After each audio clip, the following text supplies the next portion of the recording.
Hola, bienvenidos. Aprendo en casa, semana 1, día 5, cuarto grado de secundaria, área Ciencia y Tecnología. Su profesor Francisco Ruiz Agurto. El día de hoy explicamos las rutas de transmisión del virus SARS-CoV-2 causante de la COVID-19. Como te conté en la clase anterior, este domingo 11 de abril son las elecciones y la institución educativa Andrés Araujo es local de votación. Algunos estudiantes tienen temor que cuando sus padres vayan a sufragar se puedan contagiar de la COVID-19. Esto incluye la poca importancia que le damos a las medidas de bioseguridad. En esta actividad buscaremos construir, mediante dibujos y esquemas, una explicación sobre la ruta de transmisión del virus SARS-CoV-2, causante de la COVID-19. Al final de la actividad, emplearemos criterios de evaluación para verificar los logros y las dificultades en nuestro proceso de aprendizaje. Ahora, escuchemos el siguiente texto: Rutas de transmisión de los virus SARS-CoV-2. La Organización Mundial de la Salud, OMS, a partir de los análisis realizados en relación con las vías de transmisión del virus causante de la COVID-19, ha permitido conocer el periodo en que las personas infectadas contagian el virus y comprender cómo, cuándo y en qué situación se propaga. Para ello, se ha descrito dos mecanismos o rutas directa e indirecta de transmisión. ¿Qué es la ruta directa de transmisión del virus SARS-CoV-2?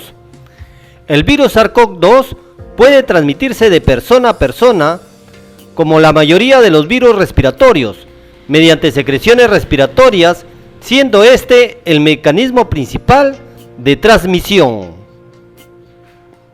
Veamos el esquema de la ruta de transmisión directa. Acciones de personas infectadas con el SARS-CoV-2: tosen, estornudar, hablar, cantar. Cuando realizan estas acciones, emiten gotículas respiratorias.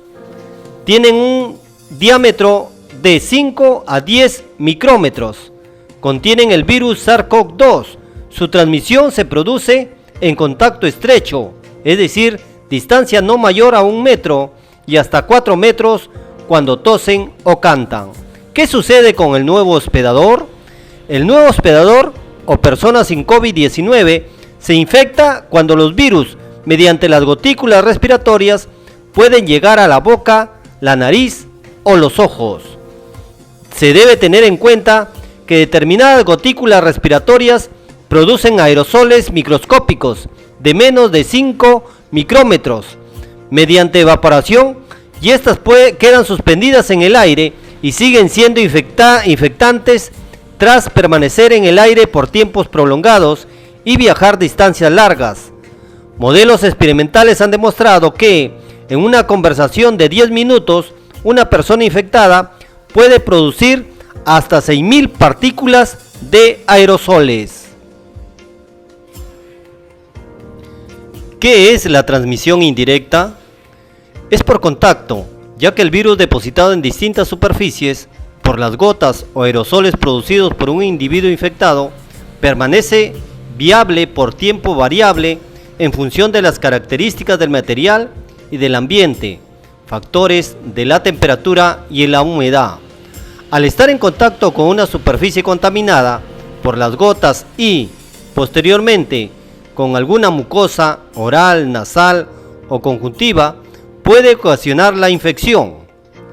Con base en experimentos realizados en virus similares de los coronavirus, se ha determinado un tiempo promedio de viabilidad para el SARS-CoV-2 en aluminio 2 a 8 horas, en cobre 4 horas, en guantes quirúrgicos 8 horas, en plástico 2 a 7 días, en cartón 1 a 3 días, en acero inoxidable 48 a 72 horas, en papel 4 a 5 días, en vidrio 4 días y en madera 2 a 4 días.